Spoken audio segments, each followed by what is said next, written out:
सारे पत्रकारों को मारा जा रहा है। रात में 1.5 लाख रुपया दे के आए हैं पत्रकार को। आप लोग हमको क्या देते हैं आप लोग? हाँ, जो पत्रकार मरा उसकी फैमिली हॉस्पिटल में 1.5 लाख रुपया रात में दे के आए। इससे 1 पैसा नहीं लोगे। बुद्धिदान झा को 50,000 रुपया दे के आए। आप लोग किसी के हैं? आप लोग उसके हैं जो साला बिहार का दुश्मन है, जो बिहार के 15 करोड़ का दुश्मन है, उसके हैं आप लोग। दुटका दुटका दुटका दुटका दुटका दुटका दुटका दुटका दुटका दुटका। दारू बेचने वाला की सूचना नहीं रहती है सर, है कि हम संकल्प लेंगे। तो आप पहले एमएलए, एमपी, मंत्री, संतरी और जनप्रतिनिधि को संकल्प करवाइए कि ना हम यहाँ ना बाहर कहीं दारू नहीं पिएंगे, स्मैक्स और ड्रग्स का सेवन नहीं करेंगे, और जो करेंगे उससे आप रेजिग्नेशन या तो बर्खास्त करने का कानून लाइए। आम आदमी के संकल्प के पहले एमएलए, एमपी, मंत्री, संतरी, मुखिया जी, जिला परिषद, वार्ड काउंसलर, चौकीदार से लेकर के आईजी, डीजी तक संकल्प करवाइए।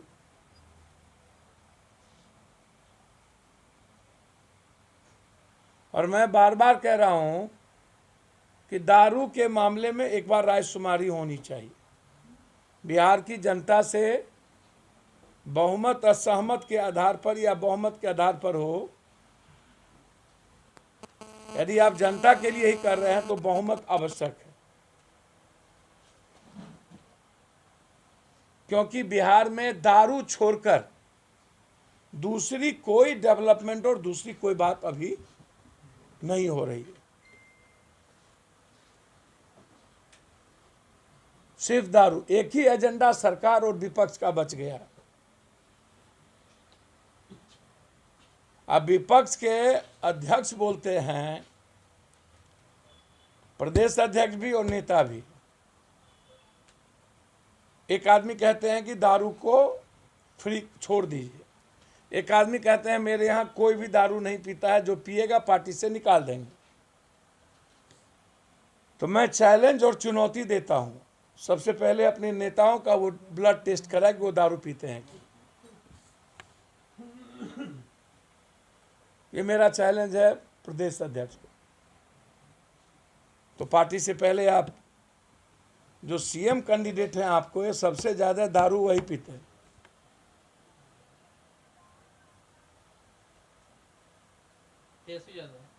अब कौन है सीएम कैंडिडेट हम तो नहीं जानते हैं, तो आप अपना टेस्ट करा लीजिए। आप खुद ही कहें कि हम पार्टी से निकाल देंगे।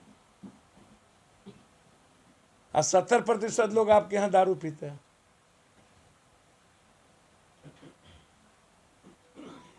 सत्ता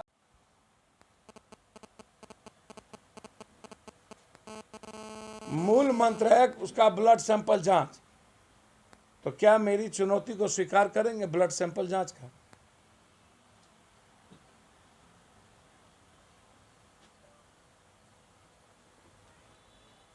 तीसरी चीज इसी में, पुलिस को एक्साइज से अलग करिए, एमवीआई से अलग कीजिए, डीटीओ, आरटीओ और ट्रैफिक से अलग कीजिए।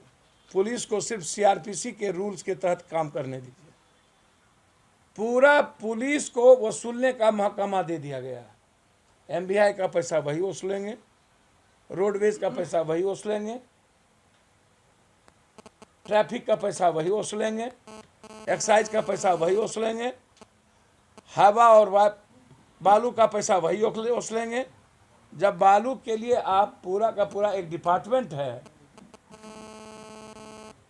दारू के लिए एक्साइज का पैसा खर्च कर रहे हैं, हर कामों में पुलिस की दखलंदाजी बिहार में क्यों?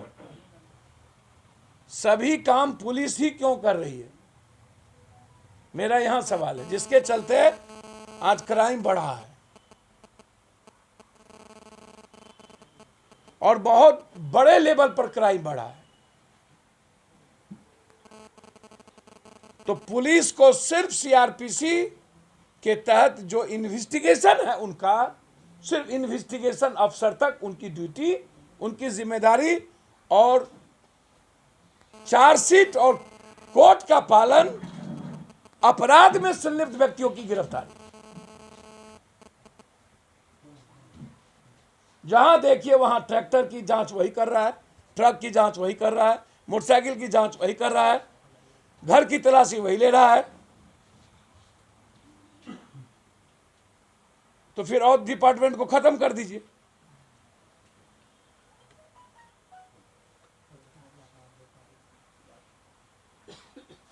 लोग नहीं है। सौरभ सिंह, एक 17 साल के लड़के को किडनैप करके पूर्णिया में मार दिया गया। युवा राजद के अध्यक्ष भूपेंद्र यादव के छोटे भाई की 7 गोली मार दी गई।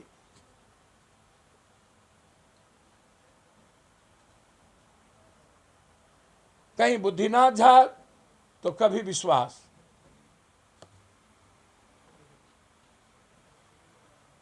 कोमा में है। हमने अस्पताल को, अंत में यह स्थिति थी कि हमने 1 लाख रुपया अभी उनको अस्पताल में जमा कर किया कि इनसे पैसा आप नहीं लेंगे।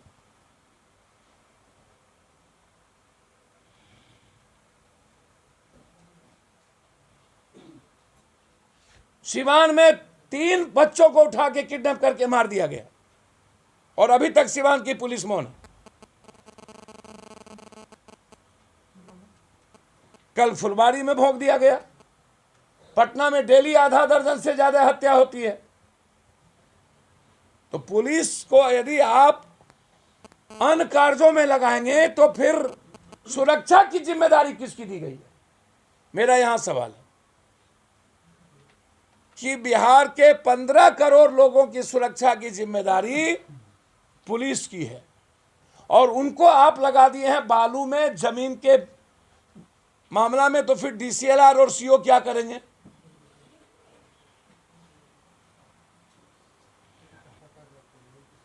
जब आप दारू, जमीन और शराब में पुलिस को लगाए गए हैं तो फिर आम आदमी को क्रिमिनल तो मारेगा, क्राइम बढ़ेंगे। और शराब ही एक मुद्दा सिर्फ क्यों बच गया है? क्यों डाइवर्ट किया जा रहा है सारे मुद्दों को?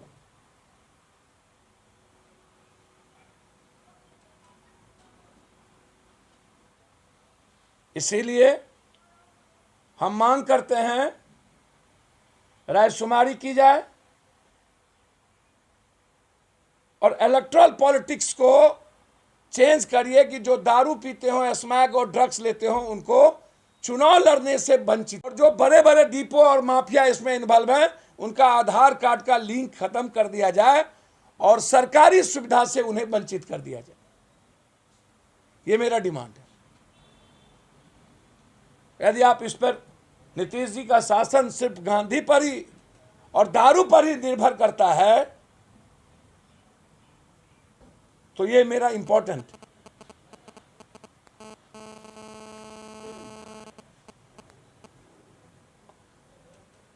और माफियाओं के पैसे से चुनावी प्रक्रिया प्रभावित ना हो। सबसे ज्यादा पंचायती राज का चुनाव और विधायक पालिका का चुनाव दारू और पैसे से प्रभावित है, स्मैक से प्रभावित है। इसको आप रोकिए। तीसरी तरफ दूसरी चीज, कोरोना में वीरेंद्र मेहता की दोनों वाइफ हस्बैंड अररिया में, बिशनपुर में, रानीगंज में डेथ कर गए थे। उनके घर की स्थिति अच्छी नहीं। आज तक 4 लाख रुपया कोरोना का चेक नहीं मिला। कल उन परिवार को मैंने गोद एडॉप्ट लिया है। बड़ी बेटी को बीएड, लड़कों को 12 तक एग्जामिनेशन फ्री, एक छोटी बच्चों के लिए 50,000 रुपया और सबके लिए सिलाई मशीन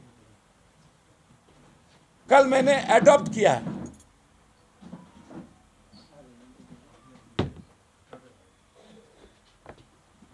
इसी तरह बिहार में जहां जहां मां बाप मर गए हैं उनके एक बच्चों को पप्पू यादव एडॉप्ट करने का निर्णय लिया। मुहिम मैंने वीरेंद्र मेहता कि वाइफ हस्बैंड बिशनपुर के फारबिसगंज रानीगंज में जो डेथ कर गए थे, जहां खुद मां बाप को बच्ची ने दफनाया था, वहां से मैंने कल शुरू की है। और पूरे बिहार में मां बाप कोरोना में जिसके मर गए उसके एक बच्चों को एडॉप्ट कर उसको बीएड कराना और उस आगे बढ़ाना मेरा संकल्प है। तीसरी चीज, पत्रकारों को का जीवन बीमा के साथ पत्रकार यदि कहीं गोली का निशाना होते हैं तो उनको सरकार मिनिमम 20 लाख रुपया की घोषणा करे और उसकी सुरक्षा की व्यवस्था, 20 लाख रुपया सुरक्षा की व्यवस्था। जैसे मैंने शराब पर कहा। और अंतिम चीज, लगातार मैंने रुपेश हत्याकांड में भी बात और उसको दबाने की कोशिश की गई, रुपेश को मारा गया। क्या हुआ रुपेश का? फिर मैं कह रहा हूं, एक गुलाब यादव और अरुण यादव नहीं है। मैं उन बच्ची के न्याय के लिए ही कहा था। एक आईएएस इन्वॉल्व नहीं है। नाम खोलूंगा, कई आईएएस हैं इन्वॉल्व, कई विभाग के आईएएस इन्वॉल्व हैं कई बलात्कार के केसेस में, और कई नेता इन्वॉल्व हैं। 15 दिनों के अंदर लगभग नेताओं का शराब में किसकी संलिप्तता है और किनके कहां फैक्ट्री है उसको मैं उजागर करूंगा, और लगभग कौन कौन लोग बलात्कार के केस में और कौन कौन आईएएस इन्वॉल्व है। मैं बहुत क्लियर कहना चाहता हूं, 3 सालों से उस बच्ची का संबंध जो भी हो, महिलाएं बेटी होती है बहन होती है, वो मेरे लिए बहन और बेटी की तरह है। मैं उसके तरह प्रतिक्रिया नहीं दे सकता। जो संस्कार विपक्ष के घर ने दिया है, किसी को गाली दिलवा देना, किसी को, वो काम मैं नहीं करूंगा। मैं उनके न्याय के लिए लड़ूंगा।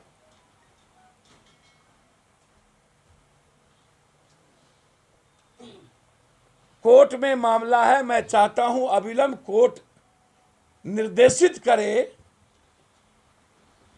यदि उस महिलाओं ने कहा है कि मेरा डीएनए टेस्ट हो, नारायण दत्त तिवारी के तर्ज पर उस बच्चे का डीएनए टेस्ट कराया जाए और थाना इन्वेस्टिगेशन करे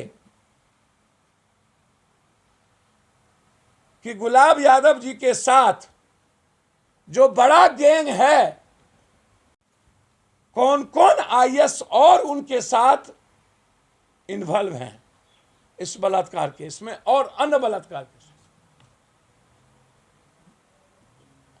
मैं अविलंब, अभी तक अरुण यादव की गिरफ्तारी नहीं हुई और न ही गुलाब यादव की गिरफ्तारी हुई। सरकार से मैं पूछना चाहता हूं कि अरुण यादव कहां है और गुलाब यादव की गिरफ्तारी अभी तक क्यों नहीं हुई? और जब वो जांच का मांग कर दिया गया तो फिर लोग अपना डीएनए क्यों नहीं देना चाहते? ना मुझे किसी के बारे में साफ है। मैं अविलंब, और 1-2 आईएएस है इसमें इन्वॉल्व जिनका नाम और सेक्रेटरी रंग के आईएएस है, खुलासा करूंगा। बस मेरा सिर्फ इतने कहना है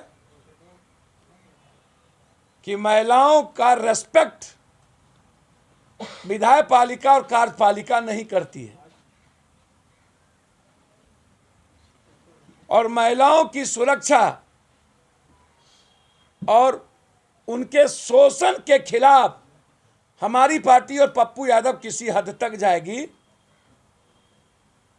और मैं उसके साथ खड़ा हूं। मैं न्याय चाहता हूं। सरकार जांच रही है, जांच का विषय, इसको लिंगर न किया जाए।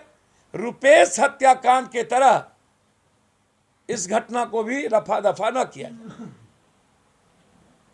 कुछ पूछना हो तो पूछ लीजिए। पालिका नहीं है, पुलिस है।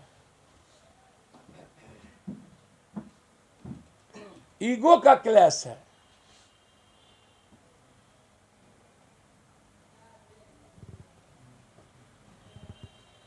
एक दूसरे व्यवस्थाओं का रेस्पेक्ट तो हम लोग को करना ही होगा। शायद इस मामले में हाईकोर्ट के जज से जांच करा लेनी चाहिए, ताकि कोई दोषी बचे नहीं, कोई निर्दोष फंसे नहीं। एक आग्रह और करेंगे कि बुद्धिनाथ झा के मामले में अभी तक वहां की प्रशासन कॉन्फ्लिक्ट को गिरफ्तार नहीं किया है, और डर है कि कोई नई घटना ये माफिया ना करा दे। और कुछ मुख्यमंत्री रेणु देवी के दुष्कर्म करने की कोशिश की, सर, जो मीडिया ट्रायल हुआ दिख गया, जो नहीं हुआ नहीं दिखा। 70-80% जनप्रतिनिधियों का जो सरकारी आवास है वो कोठा बना हुआ है। आरटीआई का खुलासा है पिछले 1 साल में अलग अलग क्षेत्रों के 21 एक्टिविस्ट की हत्या हुई। एकदम बिल्कुल सही है, और वो सामने नहीं आया है। 85 से 90% जनप्रतिनिधि दारू, स्मैक, ड्रग्स लेते हैं, और 40 से 60% जनप्रतिनिधियों का सरकारी आवास कोठा बना रहता है, और 70% कार्यपालिकाओं का आचरण महिलाओं के प्रति संदिग्ध है। और महिलाएं, पुलिस और कर्मचारी अपने सीनियर से सुरक्षित नहीं है। उनको सरकार कठोर निगरानी इस पे रखे, क्योंकि वो मेरी मां की तरह है, मेरी बहन और मेरी बेटी की तरह है। एमपी साहब, बुद्धिनाथ झा के मामले में जो एफआईआर में नाम गिरफ्तार, पुलिस कहीं कुछ छुई थे? फर्जी नर्सिंग होम, फर्जी डॉक्टर, नर्सिंग होम नहीं, फर्जी नर्सिंग होम। लेकिन जो एफआईआर में नाम है, मैंने कहा लगातार पत्रकारों की हत्या, 11 लोग की उसमें इन्वॉल्व है, और कुछ दबंग जनप्रतिनिधि इन्वॉल्व है मरवाने में, जिसके थ्रू मरवाया गया।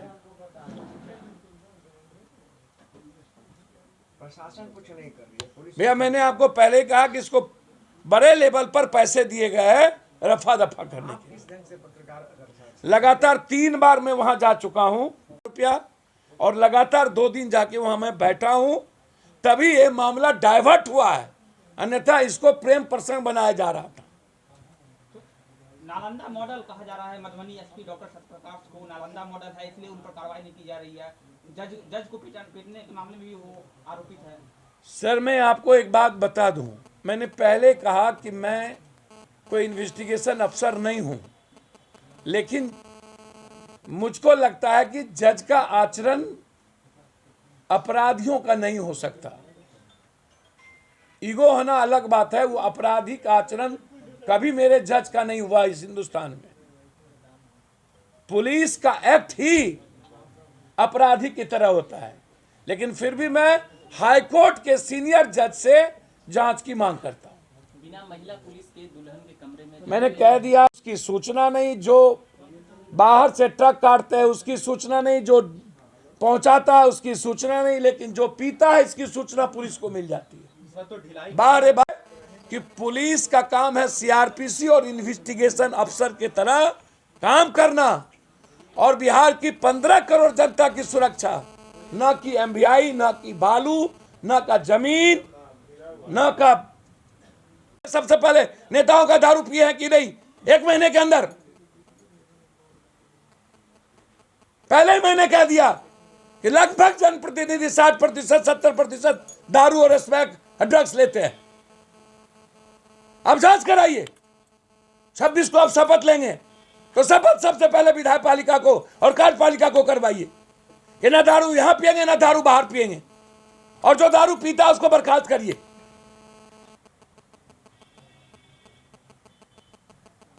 और क्लियर मैंने कहा कि चुनाव एक्ट को बदलिए। जब आप 3 बच्चे को चुनाव लड़ने नहीं देंगे, अपराध और अपराधी को नहीं देंगे, तो फिर इन माफियाओं को क्यों, उन्हें भी रोकिए। और जो बलात्कार केस में इन्वॉल्व हो और जो नशा में इन्वॉल्व हो, उसको चुनाव प्रक्रिया से दूर रखा जाए। यह सबसे बड़ा खतरा है इंसानियत के लिए। बहुत क्लियर है। आती है 2 बीघा 1.5 बीघा में ये रहेंगे, इनके घर में 5 गाड़ी होगी, करोड़ों अरबों की इनके पास संपत्ति होगी, 2 करोड़ 3 करोड़ के मकान सब पुलिस के पास है, 4 करोड़ के हैं और संसाधन नहीं है।